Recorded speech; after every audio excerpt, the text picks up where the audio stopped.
السلام علیکم ورحمۃ اللہ وبرکاتہ۔ میں آپ کا بھائی مولانا سلمان شاہ مکی۔ دوستو، 10 محرم الحرام سیدنا حضرت حسین ابن علی رضی اللہ تعالیٰ عنہ کی شہادت کا دن ہے۔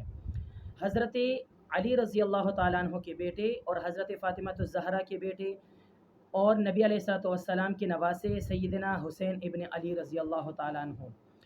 حضرت حسین رضی اللہ تعالیٰ عنہ اور حضرت حسن رضی اللہ تعالیٰ عنہ بچپن میں نبی علیہ الصلوۃ والسلام ان سے بہت زیادہ محبت رکھا کرتے تھے۔ آپ علیہ الصلوۃ والسلام دعا فرمایا کرتے تھے کہ اے اللہ، جو اس حضرت حسن اور حضرت حسین سے محبت رکھے، اے اللہ تو بھی ان سے محبت رکھ، اور جو ان سے بغض رکھے، اے اللہ تو بھی ان سے بغض رکھ۔ ایک مرتبہ نبی علیہ الصلوۃ والسلام نماز پڑھ رہے تھے، سجدے کی حالت میں جب چلے گئے تو یہ کھیلتے کھیلتے آئیں، نبی علیہ الصلوۃ والسلام کے سر مبارک پر بیٹھ گئے، تو آپ علیہ الصلوۃ والسلام نے محبت کی وجہ سے کہ اگر میں سر اٹھاؤں گا تو یہ گر نہ جائیں، آپ علیہ الصلوۃ والسلام نے اپنا سجدہ لمبا کیا، تو یہ نبی علیہ الصلوۃ والسلام کی محبت تھی۔ تو جب نبی علیہ الصلوۃ والسلام اس دنیا سے رحلت فرما کر جب چلے گئے، اس وقت حضرت حسین رضی اللہ تعالیٰ عنہ کی عمر 6.5 سال کی تھی۔ چلتے چلتے جب وقت چلتا گیا، حضرت علی رضی اللہ تعالیٰ عنہ کی وفات کے بعد، ان کے شہید ہو جانے کے بعد، جب حضرت حسن رضی اللہ تعالیٰ عنہ آئے، حضرت حسن رضی اللہ تعالیٰ عنہ کے بارے میں آپ علیہ الصلوۃ والسلام نے بچپن میں ہی یہ نشاندہی فرمائی تھی کہ یہ میرا نواسا، یعنی حضرت حسن کے بارے میں فرمایا کہ یہ میرا نواسا دو بڑے گروہ میں صلح کرائے گا۔ تو اسی طرح حضرت حسن رضی اللہ تعالیٰ عنہ نے حضرت امیر معاویہ کے ہاتھ پر بیعت کی۔ شروع میں حضرت حسین کو اچھا نہیں لگا، لیکن بعد میں جب دیکھا کہ میرے بڑے بھائی نے جب بیعت کی تو میں بھی بیعت کر لیتا ہوں، تو پھر حضرت امیر معاویہ کو اپنا لیڈر اور اپنا بڑا مان لیا تھا۔ تو حضرت امیر معاویہ رضی اللہ تعالیٰ عنہ نے اپنی ہی دور خلافت میں یزید کو اپنی خلافت دے دی تھی۔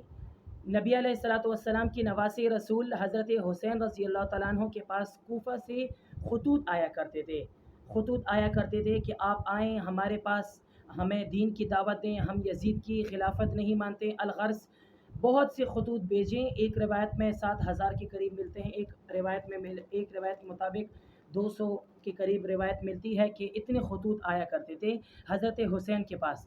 حضرت حسین نے یہ طے کر لیا تھا کہ اب مجھے جانا چاہیے، ان کو میری ضرورت ہے، کیونکہ وہ میرے خلافت کو مانتے ہیں اور یزید کی خلافت کو نہیں مانتے، کیونکہ یزید نے ایک غلط قسم کا پروپیگنڈا شروع کیا تھا کہ مرد کے ساتھ شادی کر سکتا ہے، عورت کے ساتھ شادی کر سکتا ہے۔ یہ اس وقت یزید نے ایسے قانون پاس کیے تھے، تو حضرت حسین نے کہا کہ میرا جانا وہاں اب ضروری ہے۔ تو اس وقت کے جو بڑے بڑے اصحاب تھے، حضرت عبداللہ ابن مسعود، حضرت عبداللہ ابن عباس، حضرت زبیر، یہ سارے صحابہ کرام نبی علیہ حضرت حسین کے پاس گئے اور کہا کہ آپ نے نہیں جانا، کیونکہ یہ کوفہ والوں نے حضرت علی رضی اللہ تعالیٰ عنہ کے ساتھ بھی ناانصافی کی تھی۔ تو حضرت حسین نے کہا کہ نہیں، مجھے جانا چاہیے، انہوں نے مجھے اتنے خطوط بھیجے ہیں، ظاہر بات ہے وہ یزید کی خلافت کو نہیں مانتے، وہ مجھے مانتے ہیں، تو مجھے جانا چاہیے۔ تو الغرض حضرت عبداللہ ابن عباس تو بہت دور تک حضرت حسین کے ساتھ گئے اور انہیں منع کرتے رہے کہ ٹھیک ہے، اگر آپ جانا چاہتے ہیں تو آپ چلے جائیں، لیکن آپ اپنے گھر والوں کو نہ لے جائیں۔ لیکن حضرت حسین خود بھی گئے اور اپنے گھر والوں، اپنے بیوی بچوں سب کو ساتھ لے کر گئے۔ جیسے ہی وہاں پہنچے تو ان کو علم ہوا کہ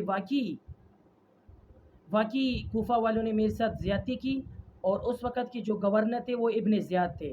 حضرت حسین رضی اللہ عنہ خطوط کھول کر بتاتے کہ یہ دیکھو، آپ نے خطوط میرے پاس بھیجے ہیں مجھے اپنے پاس بلانے کے لیے۔ تو انہوں نے کہا کہ نہیں، ہم نے تو ایسے خطوط نہیں بھیجے۔ الغرض حضرت حسین کے ساتھ غداری کا معاملہ کیا۔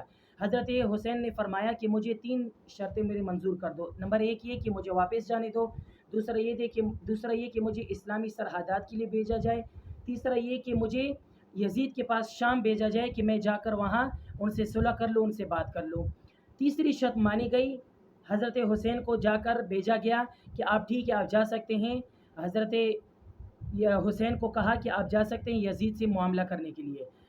تو کوفہ کے بعض لوگ حضرت حسین کے پاس گئے تھے مدینہ منورہ، وہیں آئے کوفہ، تو یہی لوگوں نے جو کوفہ کے لوگ جو یہاں سے گئے تھے حضرت حسین سے بیعت کرنے کے لیے، وہیں لوگ شام بھی جا رہے تھے۔ جب شام جا رہے تھے، راستے میں ان کو خیال آیا کہ اگر یزید نے دیکھا کہ حضرت حسین نے ہمارے خطوط دکھائیں یزید کو، تو یزید تو ہمیں بھی نہیں چھوڑے گا، ان کو بھی قتل کر دیں گے، ہمیں بھی قتل کر دیں گے۔ تو انہوں نے یہ کیا سب سے پہلے کہ جس خیمے میں نبی علیہ الصلوۃ والسلام کی نواسی رسول بیٹھے تھے، تو اور دوسرے خیمے میں خطوط وغیرہ رکھے تھے، سامان وغیرہ، تو وہ خطوط کا جو خیمہ تھا وہ سارا جلا دیا، اور حضرت حسین کو کربلا کے میدان میں شہید کر دیا گیا۔ راستے میں کربلا کا میدان آتا تھا، تو کربلا کے میدان میں حضرت حسین رضی اللہ تعالیٰ عنہ کو شہید کر دیا گیا۔